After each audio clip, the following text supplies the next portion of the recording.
Yeah, there's an excitement now, and they're looking forward to get on the road, just get it going. It's kind of been here a while, but the ice was good today and 2 days ago. They're enthusiastic about being out there. Lots of jump. Yeah, Paul, just a couple quick ones first. What do you remember, because that was, I believe you were with Hartford at the time, what do you remember about the 96 Panthers? Just, it's probably just to see. So in 96, right, you don't get anywhere near the video that you get now. You don't, like you were getting Jumbotron feeds on VHS tapes. It's the truth, and you'd get the Panther on there more than you would the face-offs, right? So you didn't get a lot of video in Hartford from Florida. But the stories, right, and kind of the generations from Roger Nielsen to Doug McLean. There was the concern over the trap. It was a horrible thing. It was the scourge of the game. It had just come in. They didn't say much about it when Jersey won the Cup the year before, but it was awful that Florida ran it on them. And then Uwe Krupp's overtime goal. Remember that? And then the rest of it I get from Sylvain Lefebvre. So there's more of a Colorado perspective on that. And as a follow-up, Barkov is kind of a quiet leader. How in your mind over the years has the relationship between coach and captain changed? Because captains are so different. Some guys are very vocal, some guys are laid back, and so as a coach, what do you look for in a captain? A person that you can talk about the game, and a person who has an understanding of his room. So when you go to him and ask, how you guys feeling? Where are your bodies at? That he is relatable enough to the people in the room, and he's connected enough that he can tell you what's going on in the room or what the game is. Also somebody that can describe the game to you, the players play, and their feedback or information they get about what they're doing on the ice, the acceptance of it, where they're at with it. That's really, really important, that part of the relationship. You can get him an honest conversation with a guy about where the team's at. He's very good at it. And he also has a different perspective. Like, we've got three unique leaders there just by position on Ekblad. Two guys that have been here a long time. We also got Patrick Hornquist, right? He was also an alternate captain here. So we got four guys there that all have a different perspective, but being able to access what they see on the ice. There are other players as well. Sam Reinhart would be a guy that if you want to find out what's going on in the game, you talk to Sam, because he's got a really keen eye from the bench. So just that interaction, all of them haven't spent any time getting to a guy and telling him he's got to push himself harder because the team needs him to, right? Like, these guys all are in the gym, they all work out, they all push hard in practice, they're all intense in practice. So I don't have any concerns with any of that. We've never really had a conversation about that. Is this the last practice before you guys fly out? Yes, sir. Okay. You worked a lot on the power play. Obviously, that was a turning point in the Carolina series. How happy were you that you guys were able to adjust? Because the first game one, not great. Game two didn't start great, but then you get, three game-winning goals off the power play? I felt that way in all three series, that there's a learning curve to styles of penalty kill.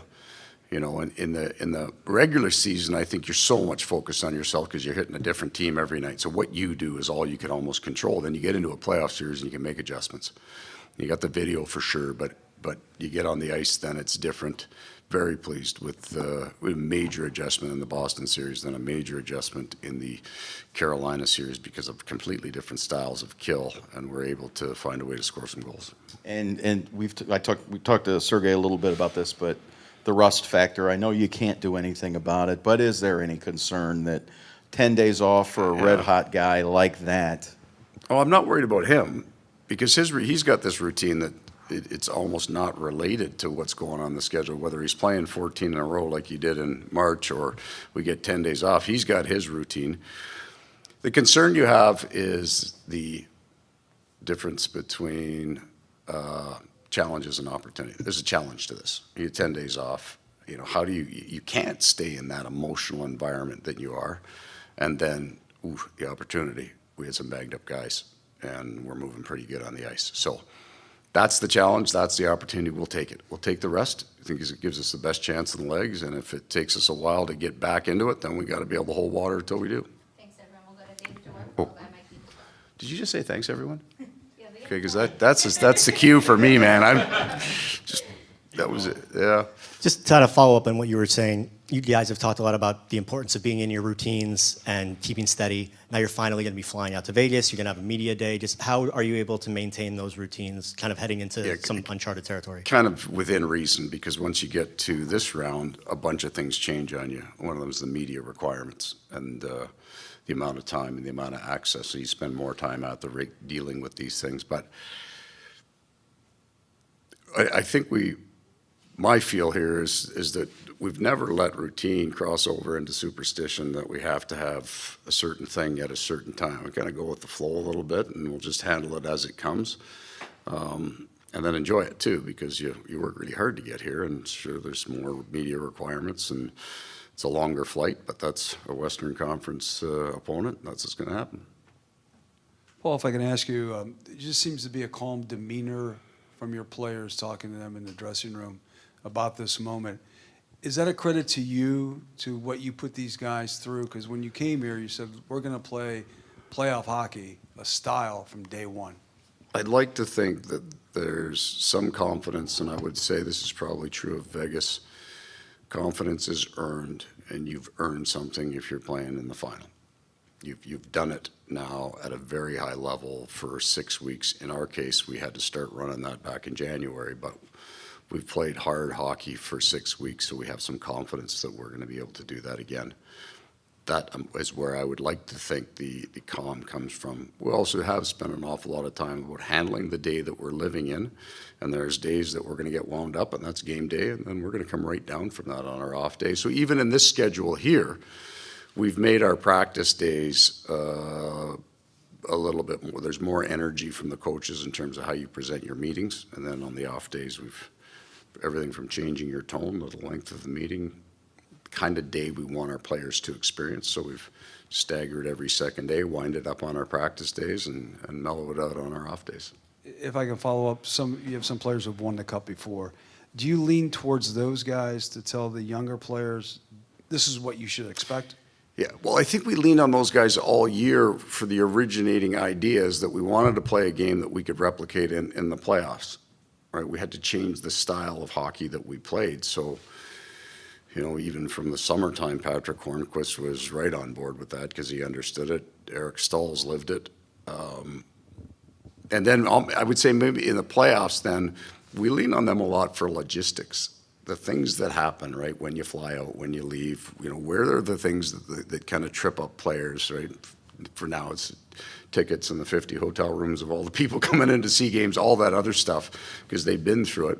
They help us with a lot of logistics now. But Patrick and Eric have come to the rink the entire year with a smile on their face, all excited to be here, and that's really what's rubbed off over the course of the year. Now their smiles are a little bigger, and they're flying on the ice, and the guys feed off that.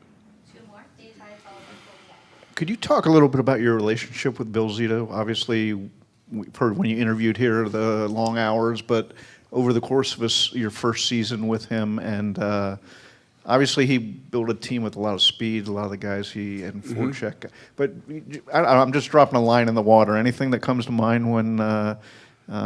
What I will be left with to summarize this season, Bill had a very strong idea at the start of the year of what this year could look like. And in fact, it did exactly what he thought he would see. I'm not saying he projected this, right. Just some of the adversity we were dealing with was very clear from day one that would be there. And then his consistency of mood the entire year in the coach's office, after wins or after losses, when we were in our difficult times talking through the things we were going through, players that needed to be pushed, players whose games needed to change, whether he was a great leader in that he kind of kept us pointed to the right direction, even when it's never a straight line. You always get off your path, and there's frustration and tension when you drop a few games in a row, but he never showed that. He came in and said, set that message. This is what we're doing. This is where we're going. Just stay on course. We've heard a lot of guys talk about how they've been having the most fun they've ever had in their career under you. I mean, how do you get that out of these guys after maybe changing to a harder play style and putting these guys through as much adversity and that training camp? I mean, how do you manage that fun? And I mean, how did that happen? It's all them. I mean, we're going to have a hard camp. We were going to have a hard year, regardless whether they liked it or not. And they found a way to like it. So we wouldn't squeeze that out of them, and we wouldn't take that away from them. Even when things weren't going very well, work your ass off, have fun. There's the basic rules of playing here. It's really hard to get your team to work as hard as they did. They did that on their own. The first 5 days of camp were hard, and they never broke. They didn't quit. It was just hard.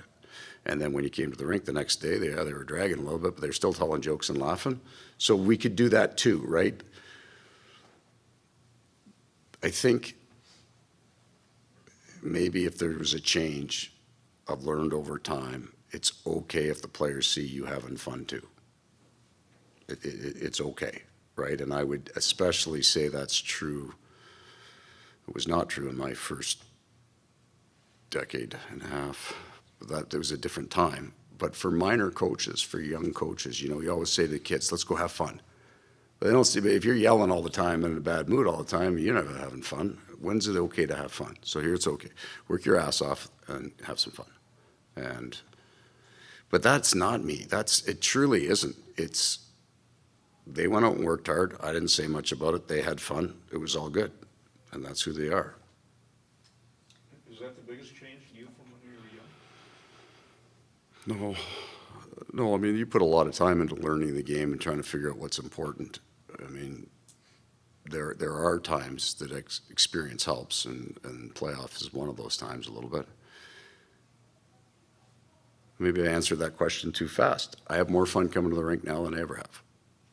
But that's got nothing to do with me or, hey, I'm going to go have fun. I wouldn't have. Oh, my God. I wasn't having fun on the bench in Toronto. That didn't look like a man having fun. But it was honest. And they allow it. They allow it, too. I would just say that maybe I've not hidden. There's some funny stuff that happens in that room, and even in meetings. It's pretty funny. And it's okay to laugh. It's okay to be relaxed and laugh, because those men have earned the right to know that they're going to come and play as hard as they can. Did that time away from Winnipeg help? No, it's not related to my past like that. It's related to walking into this room. When I told you it's about the players, that great line, don't be so humble, you're not that good. It's an awesome line, right? I'm not trying to coaching staff has a section of things that they got to do. We've been pretty good at it this year. It's the room. There's an unusual group of guys in there, and they were like that before I got here, and then we got some more personalities, really important personalities came in. It's about the players here. It truly is. I'm just having fun because they allow it. If they hadn't worked hard, if they hadn't got to hard, it wouldn't have been that much fun.